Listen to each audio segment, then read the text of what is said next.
Okay, here we are.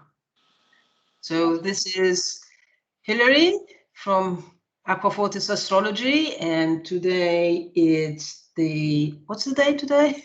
It's the 28th of April, 2020, and I'm speaking from Rome, Italy, and it's 1946 just now, and with me I have Paetra, Toucher, and I'm coming from Northern California in the United States. And what's the time there? Oh, let's see. The time is 10:46 a.m. because we don't do 24-hour time here. Oh yeah, right. So okay, for those who don't do 24-hour time, this is it's 7:46 p.m. Okay, so we're all international. So Petra and I are basically both in, actually like all the world, in lockdown, quarantine, self-imposed isolation, or I don't know, government-imposed self-isolation.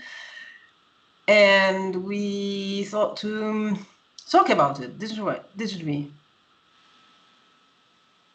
Yes. Well, and the other thing that's unique is that we are born just about a week apart the same year. Yeah. And so it's been interesting. I mean, you were actually, you guys went into lockdown before we did. And things still seemed kind of free around here. And it was kind of something that was happening somewhere else. And then I thought of you and decided to check on you and see how it was going. And your response was a reality check that made me actually, that was when I realized, like, uh-oh, this is actually much bigger than it seems. And inevitably, it's going to head this direction too. And then within a week and a half or so, I mean, it's almost like the same distance of our birthdays, you know, like got to your birthday first and then it got to my birthday. Yeah. And what we were both chatting about was about the stage in our lives we're in just now, since we share the same year and nearly the same birthday. So let's go a little bit back, and we met roughly a year ago, isn't it? Yeah, about a year ago. We both signed for Austin's Coppock first year. Yeah, which is super great. Absolutely. And we discovered during our lessons, because our charts were analyzed, that we were both born on the same year, and I was envying your chart that you have a tricky aspect that I have, that you are past that truth. So we started chatting because I was curious to understand how it was on the other side. Well, and then because we have the same birth year, we're moving through the same cycle of time, you know, the same year of having perfected time lords. And for both of us, we're in a 12th house perfection year, which traditionally is isolation. So it was interesting to be approaching it, wondering, because I've only been tracking these time cycles for a couple of years now, so I haven't lived through a 12th house year. So I was wondering what it was going to be like. And then right after my birthday, our birthdays, first the fires came in Northern California, which was the first layer of isolation, because most everybody evacuated, but we didn't have to, but we were totally isolated here. So that was bizarre, you know, but it felt short term. And then, you know, now this massive phase of isolation, like the likes of which the world has never seen before. Yeah. So just those who are not into traditional astrology, shall we explain a little bit, just briefly, what profection is? It's not perfection, it's profection. It's basically like the chart is divided into 12 sectors, and we go in cycles in life. Every year from our birthday, a floodlight is switched on a particular house. So 0 year, the year we are born, it is the first house profection, and then at 1 year it's the second house profection, and we go around 12 years and we come back to the first house. And the ruler of that house, the owner of the house, becomes sort of the gatekeeper of the year, and how Austin likes to call it, the time boss. I actually like the ancient word for it, the lady of the year or the lord of the year. It's a little bit more romantic than time boss. Yeah.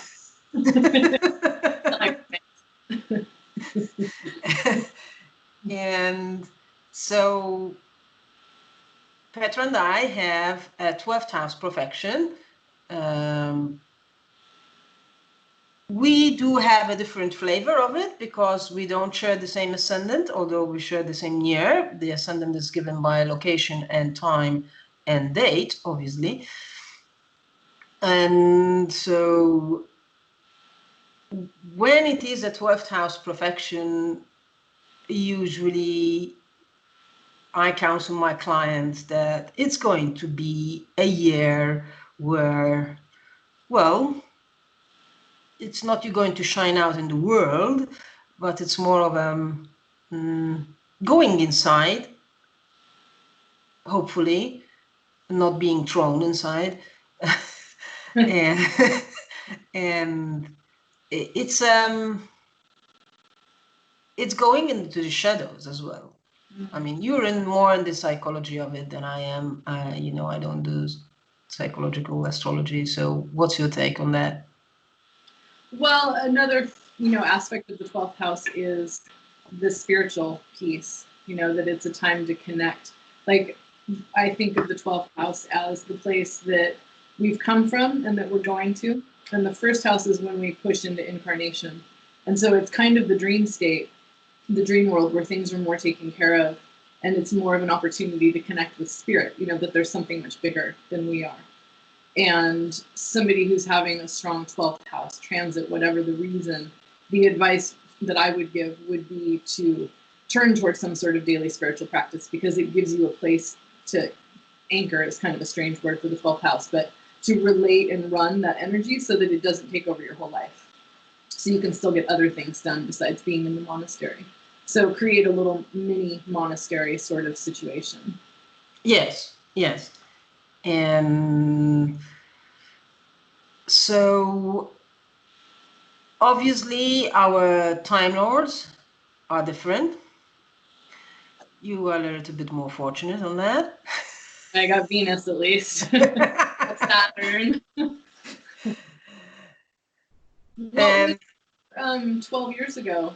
What was your last round? Your last 12th house profection in your life? It wasn't that bad as it was like this year, but there wasn't all the mess in Capricorn that there is just now. So I've learned from experience now that transits do make a huge difference. I mean, the sort of the points you have to look when you're looking at the year is the house that is profected, that the floodlight has been switched on, then the ruler of the house, and where is the ruler of the house taking care of the matters of that house, and then the transits to the house that it has the lights on. And my experience has been wow. There is something the same, but I haven't looked at the transits. The one that was before the 1995 one for me. That is from August 1995, because it was the year that I managed to in July, on the 14th of July 1996, I managed to emigrate in Italy. Oh, wow. So I am actually emigrating in a 12th house profection, but I don't call my it was exiling myself for various reasons. I'm not going here, but I was getting out of there because the conditions weren't right for me. And wow, here we are. And here we are again. I'm contemplating that. Yeah, that's very interesting. So well, I have Venus is my Time Lord, so here I am isolated, quarantined with my sweetie. I just moved to his property into a house that he owns right before all this happened. So that kind of fits the bill. Oh, wow. So when I saw on your feed that you changed house, it's his house, sort of. You cohabiting, that's the word we can use? Well, he owns the property. There's two houses. He lives in one with his son. I live in this one, but there's lots of overlap. He's over here with me a lot. So it's kind of, it's like we're all living together in two houses, I guess we could say. But my house is more the center of activity. Oh, my dream in ever cohabitating with someone. I wouldn't share again a house with someone else. Yeah, it's pretty ideal. It's pretty ideal. Well, and it's interesting because perfecting from my, because I was born during the day, so perfecting from my son, then I'm also in the 10th house year, Yeah. 10th house perfection year. And I have still been working a lot since all this happened, which not everybody is. So that's interesting to see that too, that somehow my livelihoods have been able to make the leap through this weird time. So far, so good. Yeah, yeah.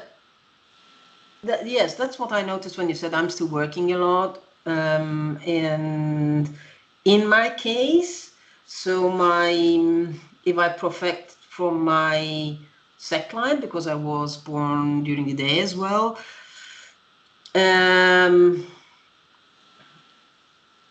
mine would be a 7th.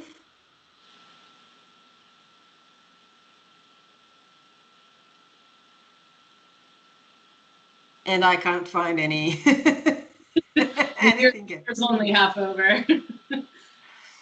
Yes, but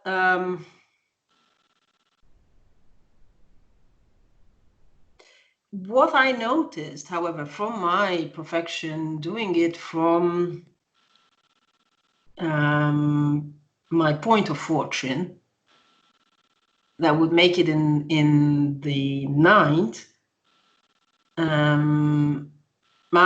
I had prepared before all this quarantine stuff to study a lot, really a lot, and I'm trying to manage 2 heavy-duty courses, one with Austin and one with the Horary, and now because we are in quarantine, and there are extra lessons because everybody needs a little bit more social stuff. So basically, I'm passing my days as I would before studying. It's just that I can't go out for a walk or I get fined.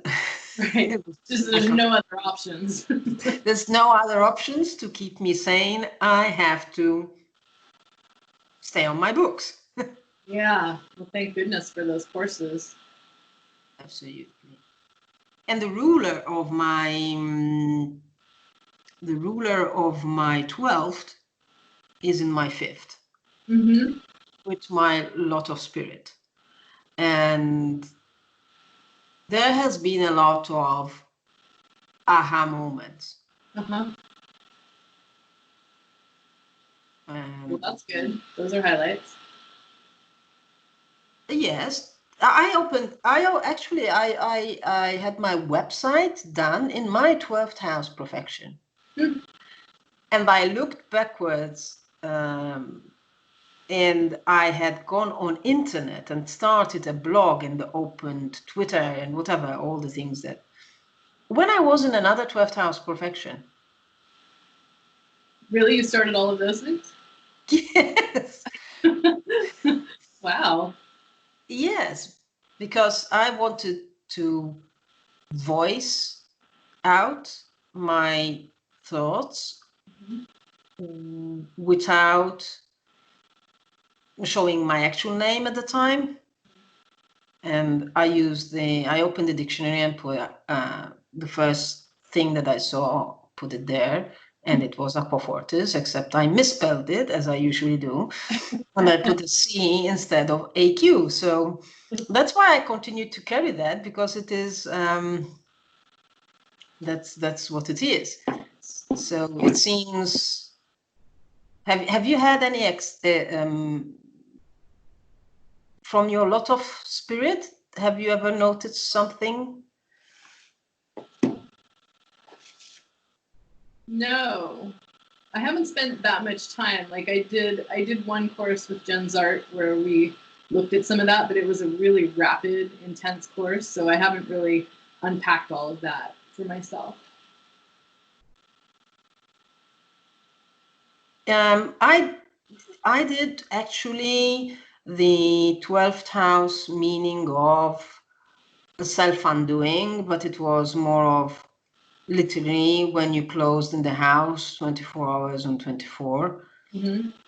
It becomes nightmarish. I mean, I'm not a very social person, I don't think I'm very social, and we do all have our scale of things. But the fact that I could go out for a walk, do my groceries, and chat with the people in the grocery shop at my organic shop, and I know, go to the market and buy the vegetables there and talk with the people there, and go to the gym.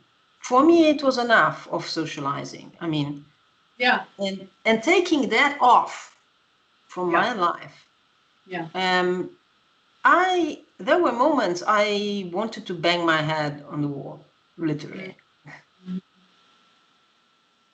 Mm-hmm. Well, Capricorn wall. Right, exactly.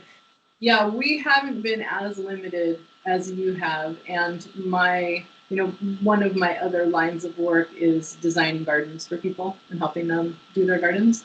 And that is something that is still happening here.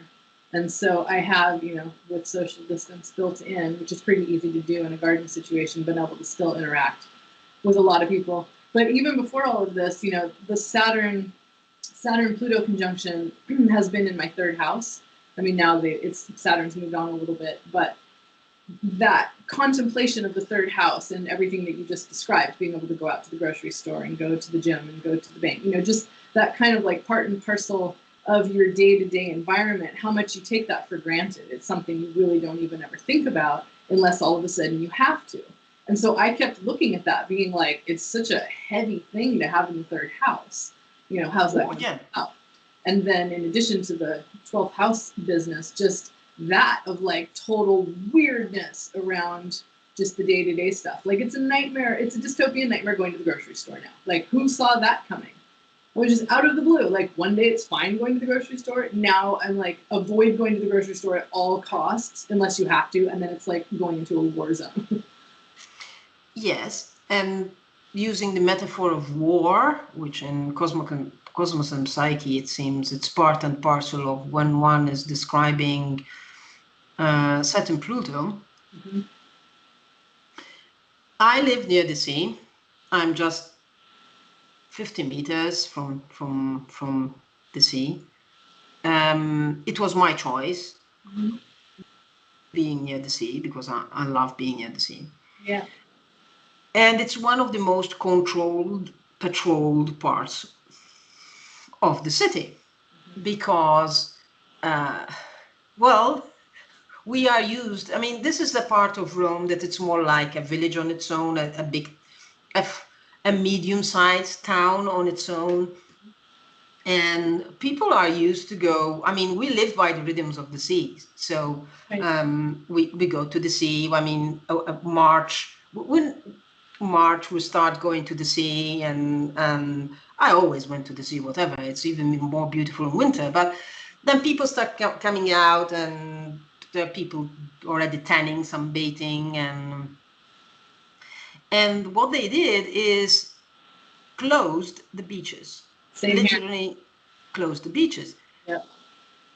Last time when I went out to do something, I usually, when I go around, I always pop to the sea. Just instead of going one side, I go the other, and I just give a look at the sea, and sometimes I go on the sand. And I was going in, I said, oh, no, no, no, no, no, no, I can't, I'll be fined. It's just something so natural that it comes to you and you say, no, I can't. And then I had every single day, from March, early March, when we went to lockdown, helicopters flying low on my head. I Oh think my God. I won't ever be able to hear another helicopter in my life, and I won't. I can't. I think they impregnated each other. My memory of this time with a helicopter, Mhm. and about 4 times a day, Wow. and it passes low that it reverberates or all of the house. I mean, they're low. Sometimes they pass so low that sometimes I think I can see the color of their shoes. Oh my God. Yeah, I mean, contemplating also what was the Saturn-Pluto conjunction going to bring from several years back, you know, looking at it and being like, oh, that's hard to interpret positively, you know, trying, like, especially with modern astrology, we're always trying to get that, like, constructive interpretation. And I was like, that's tough. Like, what's that going to be? And working as an astrologer and talking to people about transits, and then at every point, you know, at some point in every reading, being like, well, you know, I don't know what's coming in January of 2020, but something is. And, you know, not to freak. It's like, how do you do your job as an astrologer and warn people, but not freak them out? Because, I mean, I was honestly like, is it going to be World War III? Because the other world wars have that same signature. Yes. Yes. And in January, it looked like it was, because there was all that dust up that happened with, you know, a bunch China. Yeah, exactly, and Iran.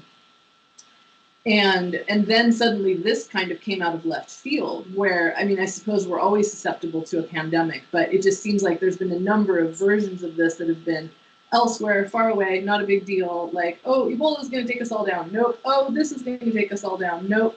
And so this one, and this taking place, like it rising up in the midst of the Mercury retrograde in Pisces, conjuncting Neptune twice, it was just like none of us could see it clearly. And then all of a sudden the dust or the mist cleared. It was like, holy shit. Like, wow, it's real and it's right here. And this changes everything. This is an absolute game changer across the board for the rest of our lives. Yes, yes. I have been watching this since I have a medical pharmaceutical background, so I'm always reading about stuff. Then I shifted a little bit more on the holistic part, but I mean I try to combine both. And I remember that period. I had my ex-partner that it was just before the eclipse that she had surgery, and so she was at my house, so I could take care of her. And actually, the part with the eclipse coming, I started just a week after, so we're talking in between eclipses, I think. I started seeing popping up in some science medical stuff, things about something strange happening in Wuhan. Mm-hmm. And being in an eclipse season, I said to myself at the time, you know, when you do, Yeah. I don't think we'll ever know actually the truth about this because it's in an eclipse. It has been, it seems as if someone did it on purpose. You know, the eclipse season is do what you want to, things to be hidden, sort of thing.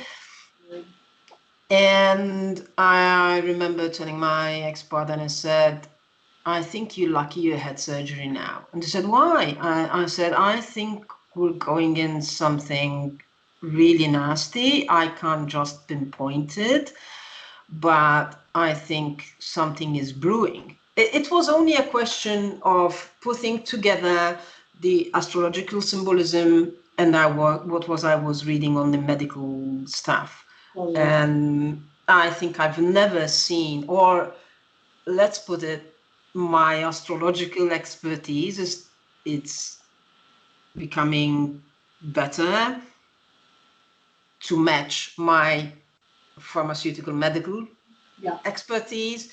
So I start combining better both of them. Yeah. And when I saw them, and both of them were saying the same thing, I said, "Oh, wow!" Thanks. And then that was, sorry, go the ahead. Neptune and Pisces piece too. You know, that's a signature for pandemic too. Yeah, but it has been there. It's for quite some time. It's true. I mean, and there wasn't anything particularly that was activating it, but still, as the bigger backdrop of, you know, like boundlessness of Neptune and Pisces. So it could be something good, it could be something bad, but if something happens, that Neptune and Pisces just can spill the banks so easily. Yeah, I think even Richard Turner's, I did say the name correct? Yeah. Petra? Yes, yeah. He actually linked the plague, the famous plague, with another Saturn-Pluto conjunction. I saw that. So I don't know where Neptune was at the time, but and then from that it was a one whole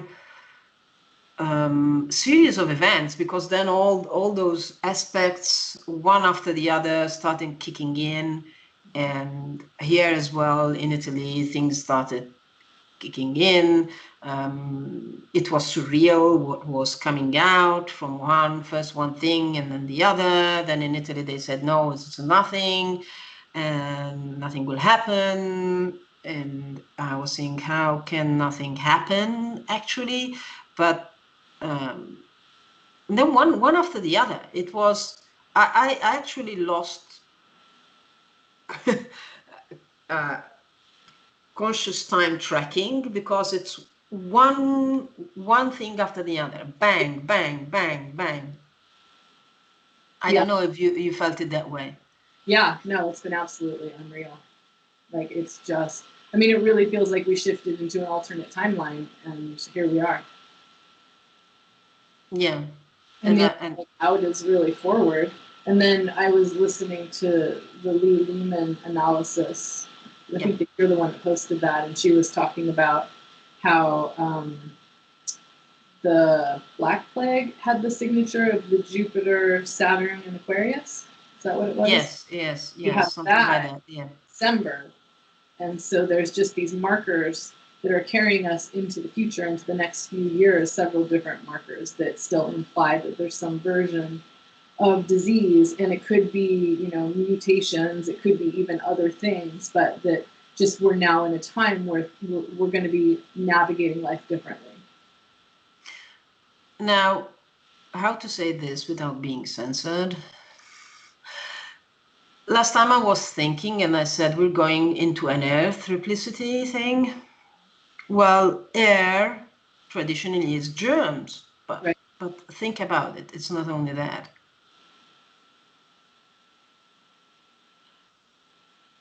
It's electromagnetic waves as well. Right.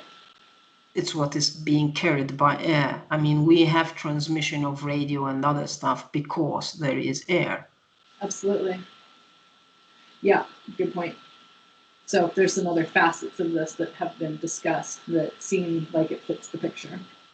Yes, and it seems there really more and more scientists are pointing to it, that there is a commingling of various factors that made this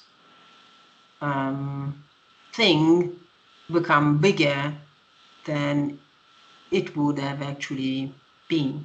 Right. It's like treading on eggs just now, trying not to. Yeah, exactly. Totally. Well, we know what we're saying, and there's probably other people that know what we're saying too. Yes. So, what would you like to add? Well, I mean, the good things that I'm seeing out of this is really people slowing down, which is kind of amazing for the nervous system. You know, now this Uranus and Taurus is bringing so much emphasis onto the human body. And what is it like to be living in this time of so much technology on all these different layers, and the likelihood in the next 6 years. I mean, now I don't know, this is such a wild card, but continuing on the trajectory that we've been on, technology continuing to double so quickly, like the life that we'll find ourselves in, technologically speaking, may be very advanced, and yet we're still in these same bodies that are, we're animals. And we need to be able to live successfully in this. And so having everybody slow down, I mean, some people are still going crazy and working all the time, but the majority of people are slowed down. And I'm seeing a lot of, I don't know, people's faces are calmer. Like there's the deeper fear that's happening and the confusion, but just there's something more settled in people, because again, I'm helping people with their gardens. So I'm going and I'm seeing them, a couple of weeks apart. And I'm just seeing people seem much more centered. I don't even really know how to explain it, but it just feels like a happy nervous system body thing. And so whatever happens going forward, I feel like there are benefits to the slowing down.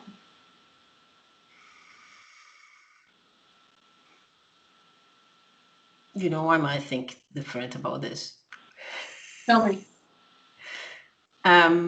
Okay, starting with Uranus and Taurus, of how things are going here from my perspective. This is my perspective, the reality I'm living in. Mm-hmm. They are trying to force an app on our mobiles to track people so that they can know who, if someone becomes positive to COVID-19, and then they could eventually ping it to other people. I think that is as much as it can be from a medical point of view standpoint, it might help if the tests are done correctly. I think the surveillance would be too big. Yeah. I mean, it's like when Patriot Act was passed, or everything that has been done when the first terrorist attacks happened, they never took them away. No, I know. I mean, the reality of the dystopian version of what we're marching into is it's extreme, and it's really scary. And I agree, the nature of government is to not roll back anything, especially things that they've wanted to do for quite some time. So, yeah, the revolutionary signatures are also really present in the astrology. And yeah. But I feel like also the powers that be have been anticipating that for a long time, and they've really reinforced their, like the different police stations, the like local, like there's tanks, there's this, there's that, things that are way more than you would imagine. Like Newport Beach, California, they have a tank. That kind of military force has been instilled, and so. Oh yeah, here as well. Push back, but I'm afraid that they're ready for people to push back. They're waiting for civil unrest, and that's a direction that maybe we need to go to reclaim some of the freedoms that we're losing rapidly. But I don't know. I don't know what's going to happen. I don't know. That's a part of the Uranus and Taurus thing that I think technology can be used, coupled with what we're going to have in Aquarius and what we have been having in Capricorn, Jupiter connecting with Pluto and connecting with Neptune, manipulation of information and truth. And I'm of the opinion that the truth is there's no one holy truth, but there are various different informations that then you can perceive a picture. But the whole manipulation thing has been so evident here from the very beginning, and it's still being used The government here has been accused of blatantly using neuro-linguistic programming on TV, sort of. I don't have TV, I don't watch it, but experts, psychologists, and whoever uses that kind of thing, they're actually saying this is what they're doing. I mean, what the message that is being passed is being programmed, sort of. Yeah. So the other thing that I'm noticing is, yes, there was a slowing down, but from my point of view here in Italy, Italy was already on the verge of bankruptcy, and now probably it will be completely. There are a lot of people that don't have a contract for jobs, so they're sort of in the black market, or I don't know actually the word in on your side. I mean, they work without a contract, and so they don't have any social nets, Right. when things like this happen. Yeah. And so, yes, there was the initial euphoria of, yes, we're not going to work, we're going to stay at home, etc.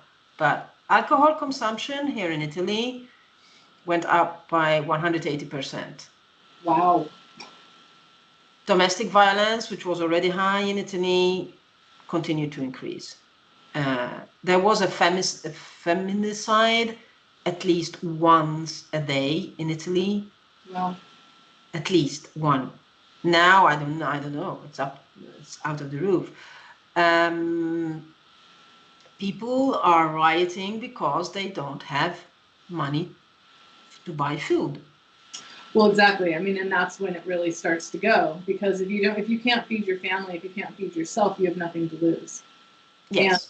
I think that here in the United States, people aren't quite as aware. Like, what I'm reading and what I'm tracking is pretty wide. And Yes. I'm seeing a lot of people in a pretty narrow perception of what's happening. And I mean, it's that rock and a hard place where if people don't go back to work soon, it's going to get really ugly. And if people go back to work too soon, it could get really ugly. So what do we do? Because there's tons of people that fall through the cracks here too in that same way. You know, even the Yeah. people that even people that are, can apply for unemployment aren't hearing back. And No. all the small business loans actually went to big corporations. How surprising. And Yes. so Jupiter and Capricorn. exactly. The people that really need it aren't getting it, and this is continuing. Like, there hasn't been an official announcement that they're continuing the shutdown here, but the whispering is that it's going to continue through the end of May, whereas it was supposed to end on May 4th.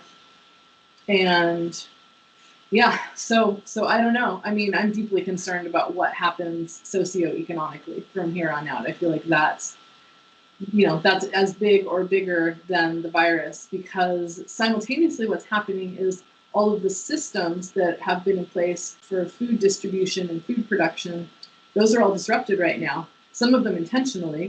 Farmers are being paid to destroy their crops and to dump out the milk. And yeah, Really?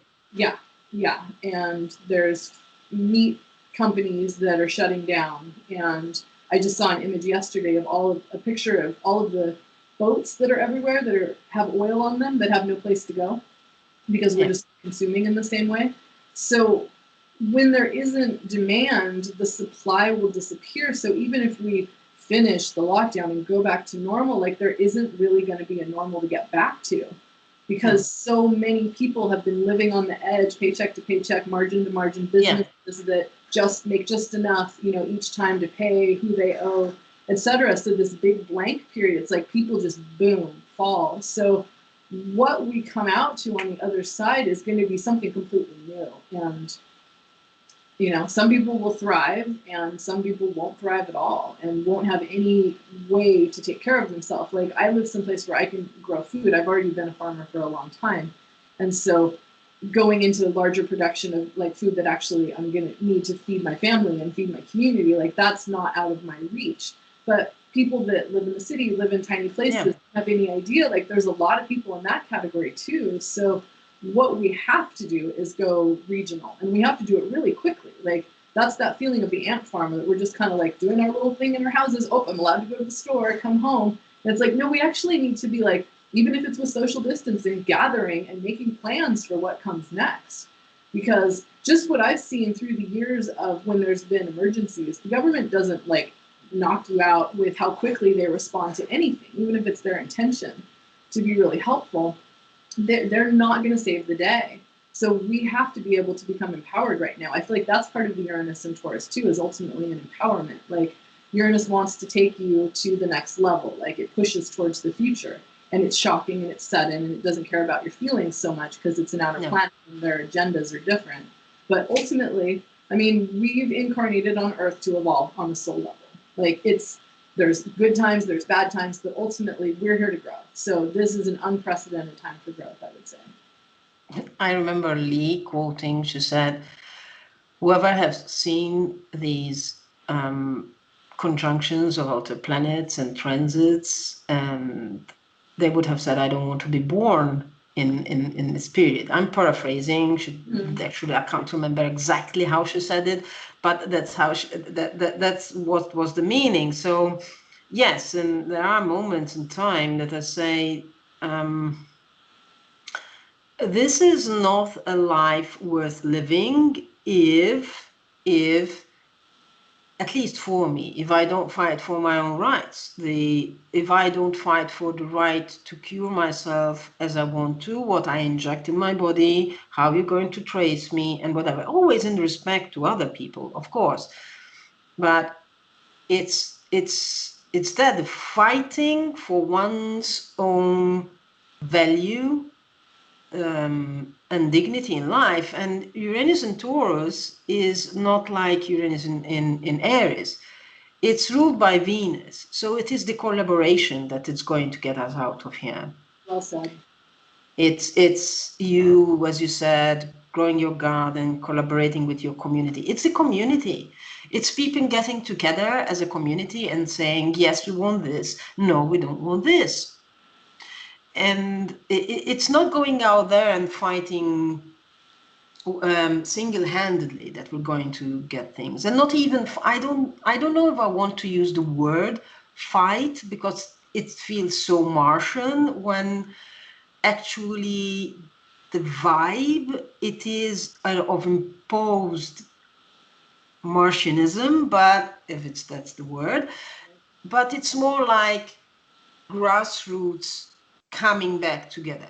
It doesn't have to be that the future needs to see us as individuals. This social distancing, all this thing, what has done has opened us to our humanity, which we were taking absolutely for granted. And the shock, sort of the Uranian shock in Taurus, is this is who you are. You do have a body. It has its needs. You have your own needs. If you try to elevate beyond them before you're dead, things can go wrong. Well, and also interesting thinking about the Saturn in Aquarius. Like, I mean, it was within days that our lockdown began, social distancing and the lockdown began when it moved into Aquarius. And so that initial like limiting kind of like hands holding us apart, you know, like, no, you can't be close together, and that longing, and at some point being able to reconnect, but it having gone through this Saturnian process of, like, you know, it's like Saturn and Pluto both kind of feel like the squeezing process that makes diamonds out of coal. You know, there's such an alchemical journey that happens. So we're in this beginning compression of the social distancing, and how it's going to actually, ideally, hopefully, inspire us to find more effective, more aligned ways to be connected and to be together so that we can survive. And not just survive, thrive. You know, I'm not in it just to survive. I'm in this incarnation to thrive. Yeah. When was it that Saturn went into Aquarius? It was like March, right around equinox, March 19th-ish.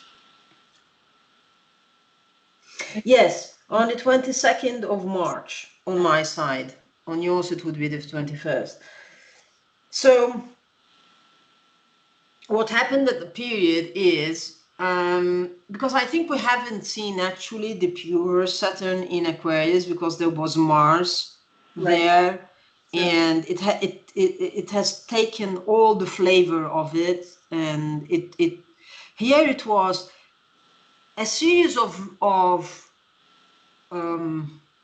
unlawful laws being passed. Actually, it's not a law. I don't know what the word it is in English, because I know the Italian equivalent of it, but they are unconstitutional. They actually are not laws. They were passed by one person without the parliament. So it was actually dictatorship in its more refined manner. In those days that Saturn actually entered in Aquarius and then meeting Mars, there was a series of these directives, let's put it that way, that there were always more stringent and stringent and stringent. And fines were being, the fines here are 400, 500, 600 euro.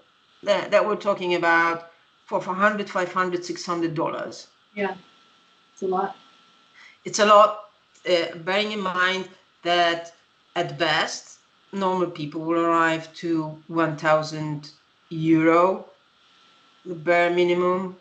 So it felt really as if the rootlessness of Mars in Aquarius, that most of the time was without dignity, and is I don't care less, I don't have nothing to lose. And then the coldness, but well, Saturn in Aquarius is actually less cold than Saturn in Capricorn, but that aloofness of, sometimes it was I'm beyond the law in a way. That's how I perceived it here. But I'm sure that we will perceive it a little bit different when Mars will be out of Aquarius. And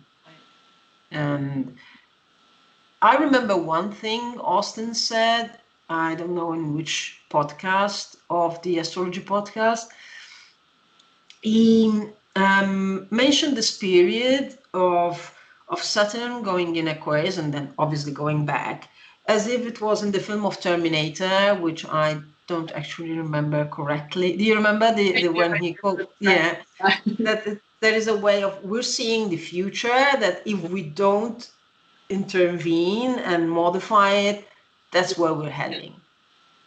Yeah, I'm really curious to see what is going to happen when Saturn goes back into Capricorn, because I mean, you can't put a genie back in a bottle, so to speak, but yeah, that kind of like, whoa, like hovering over the edge of seeing what we could be going towards, and then maybe there's one more chance where like there's some way through it that we can figure it out, that it doesn't have to be that extreme Terminator future vision. Did you have the same experience? I mean, the feeling of it when it happened? Yeah, definitely. Because my experience is a bit screwed because of everything. I mean, my perception of this year, even if it wasn't because of the COVID-19, it was going to be hard anyway. So I had stopped doing videos. It was actually going in my monastery kind of point of sort of, it's that I want to find my voice, that Saturn in the fifth. I don't want to be the astrologer that I'm being just now. I want to be in a different way. So, but then all of a sudden my inner darkness sort of became the darkness all over the world. I remember tweeting, dear Italy, how nice of you joining me in my 12th house profection. You know, it's enough to give you a messiah complex. You're like, wow. We're a lot now. I thought I was going to be alone, but we're you got the whole world, yeah.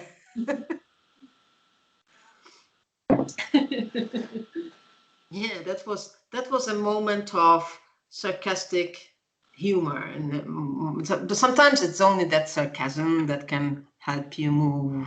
Oh God, gallows humor is the best. I mean, my joke was that the memes were so good, you know, memes. Yeah. At week 1, this was almost worth it because the humor was just off the charts. Week 2 got a little better. Now it's like, maybe there's a funny meme a week. Not so good anymore. Well, I think we are, what, in the 50th day? Is it that many? Well, we went by 8th of March, we were in lockdown.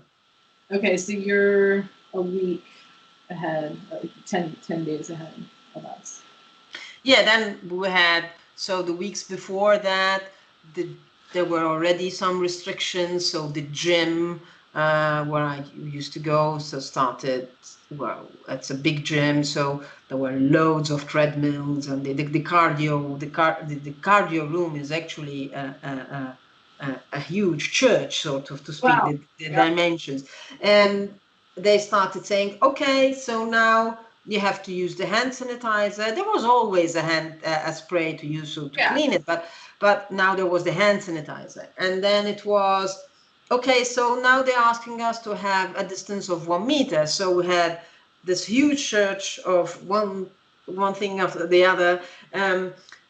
We had to sort of exercise 1 meter, so on one machine, and skip one and then the other. So, and then all of a sudden, I usually go to the gym on Monday. On Sunday, the prime minister, the unelected prime minister, simply said, we're going in lockdown, everything is closed. So I said, oh wow.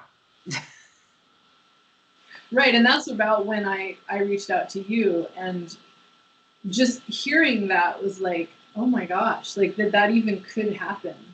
And then it just happened so quickly, you know, just, yeah. In north of Rome, they were before us in lockdown. Yeah. No, I think they are now, I think, past they're nearing the 3 months, I think. Wow. Well, thank goodness for astrology. That's all I can say, because I don't know how people are making meaning or understanding this without it. Yeah, it can have that side too, that you're looking at it and say, we need a divine intervention, or human ingenuity, human inventiveness. I would like to say to my fellow humans, surprise me. Please surprise me. Yeah, we need the pioneers. We need the biological pioneer genius to really, I mean, humans really do thrive in weird, adverse conditions like this. And so we'll see. I mean, the kids that are like coming of age in this time, and the younger ones that are like, they have all of their life energy towards finding solutions for this, because it's the world that they're inheriting. Yeah, if they leave them to do so, yeah. I mean, we all need to work, but just thinking about how much energy kids have. Yeah. And so we have all of that, all of those brilliant people that have come to be here at this time. I mean, I've been reading spiritual stuff off and on for years that has said, like, this is a time that you chose to be here for. Like, this is a profound time of transformation, and if you're here, it's because you wanted to be. Yeah. So. Yeah. That's what kept me. I have no one to talk. Yeah, so sometimes I do talk with myself, and I said, so what were you thinking? Really, what were you thinking to choose actually this? I'd like to see my contract. What did I actually sign up for? What was I was drunk today? I don't know. Ambrosia? That's not my signature. And choosing to be freelance actually in this time, I mean, right, on top of everything else. Well, I mean, on the pro side of it, I mean, I'm a freelance. And I have a job that I can do even if on computer. I mean, there are people that are freelance that they can't work, like Right. massage therapists, and anybody that works with their hands or hands-on people, they can't. Yeah. So, right, we're nearing our. We said it was going to be half an hour. We're 55 minutes of recording. This is our first experiment. Would like eventually your comments, and these are probably ramblings of people that having what they're for too long. Sorry? People that have been quarantined for too long. Yes, that they're trying to find meaning through their astrology and not trying not to freak themselves out and trying to be positive and trying to bring something out of it, leaving something so that someday, one day, people will see this recording and say, "Oh, that was it." That's what it was like. There will be another Peter Tarnas in the future and say, "These were the people that they were living during the Saturn Pluto." Yes, we're the children of Saturn Pluto now.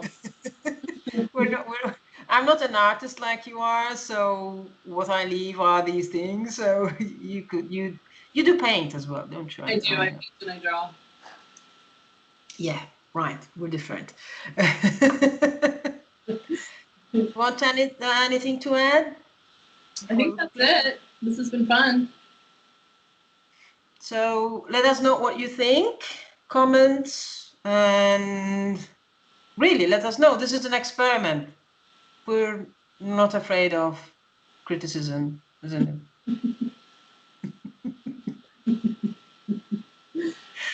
Right. So I'm going to stop the recording and see you on the other side. Okay. Thank you, all of you, for following us. And you find Petra on. Can you tell them when they can find you? You can find me on my website at paetraastrology.com. You might do the spelling, perhaps. PaetraAstrauchert astrology.com. Right. I will write everything in the comments, and I'm Hilary from Acquafortis Astrology. I'll do my spelling as well. It's ACQUAFORTIS astrology.com. We do have complicated names, don't we? Yeah. So I'm signing off. Thank you, Petra, for joining my ramblings, quarantine, lockdown ramblings. It's been lovely. Thank you for inviting me. Thank you.